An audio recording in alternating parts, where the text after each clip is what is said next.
Hello बच्चों, let's see this question. Which of the following sulphides do not dissolve in 50% HNO3 but dissolve in aqua. 50% HNO3 का मतलब ये होता है बच्चों कि कंसंट्रेशन ऑफ HNO3 इज 50%. ठीक है, जो हमारा सॉल्यूशन है उसमें HNO3 जो है वो 50% कंसंट्रेशन रखता है, ये बोला गया है. तो इसके अकॉर्डिंग ये बोला गया है कि cobalt sulphide, nickel sulphide, copper sulphide and mercuric sulphide, ये जो हमारे पास चार ऑप्शन है, इनमें से कौन सा ऐसा हमारा सल्फाइड है जो कि 50% कंसंट्रेशन वाले HNO3 में सोल्यूबल नहीं है, जबकि एक्वा रेजिया यानी HNO3 और HCl के एक मिक्सचर में सोल्यूबल हो जाते हैं. ये बताना है हमें.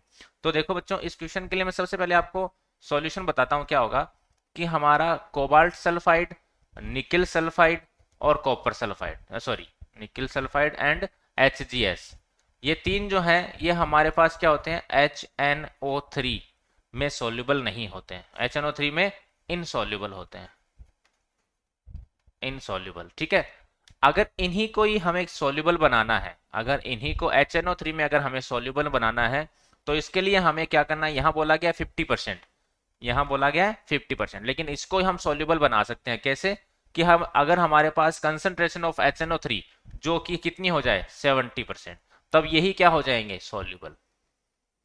यानी HNO3 की कंसंट्रेशन जो है वो इंपॉर्टेंट होती है. तो अगर हमारे पास HNO3 की कंसंट्रेशन, या फिर हम ये बोल सकते हैं कि हॉट कंसंट्रेटेड HNO3 है, तो हमारे पास ये कोबाल्ट का सल्फाइड, निकिल का और मरकरी का सल्फाइड जो है वो सोल्यूबल होंगे.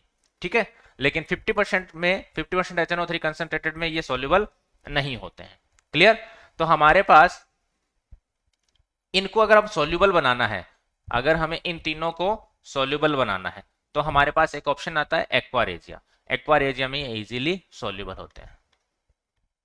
एक्वा रेजिया, एक्वा रेजिया जो होता है बच्चों HNO3 और साथ में 3 मोल्स ऑफ HCl का एक मिक्सचर होता है. इसके अंदर ये क्या होते हैं, सोल्यूबल.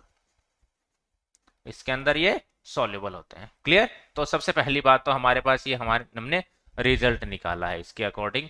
अब हमारे पास क्या है, मर्करिक सल्फाइड की बात, कॉपर सल्फाइड CuS की बात करते हैं. तो देखो बच्चों, क्या होता है, कॉपर सल्फाइड जो होता है वो HNO3 यानी 50% कंसंट्रेशन वाले के अंदर भी सॉल्युबल है, इसमें सॉल्युबल होता है. तो अगर ये 50% में सॉल्युबल है तो HNO3 plus HCl aqua regia में तो डेफिनेटली सॉल्युबल होगा. तो इन दोनों में ही सॉल्युबल होता है बच्चों ये.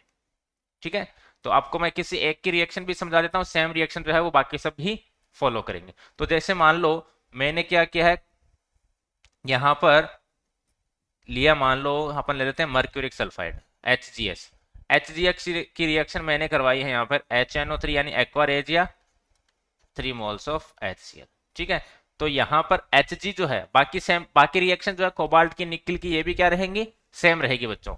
तो ये बनाएगा यहां पर HgCl2 प्लस साथ में सल्फर जो है उसका ब्लैक कलर का टर्बिडिटी हो जाएगा.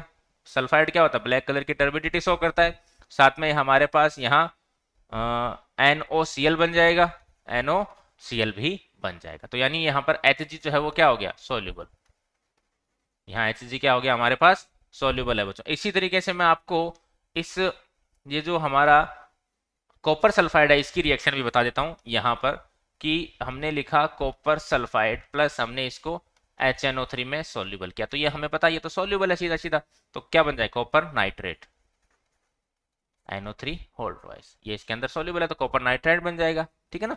तो इस तरीके से सिंपल वे में, तो आपका जो आंसर है वो क्या क्या होगा, ए हो जाएगा, बी हो जाएगा और डी ऑप्शन हो जाएगा. A, B and D both, all three are soluble in aqua regia but not soluble in 50% of concentrated HNO3. So our correct options are A, B and D. I hope you understand the complete solution. Thank you very much. Best of luck.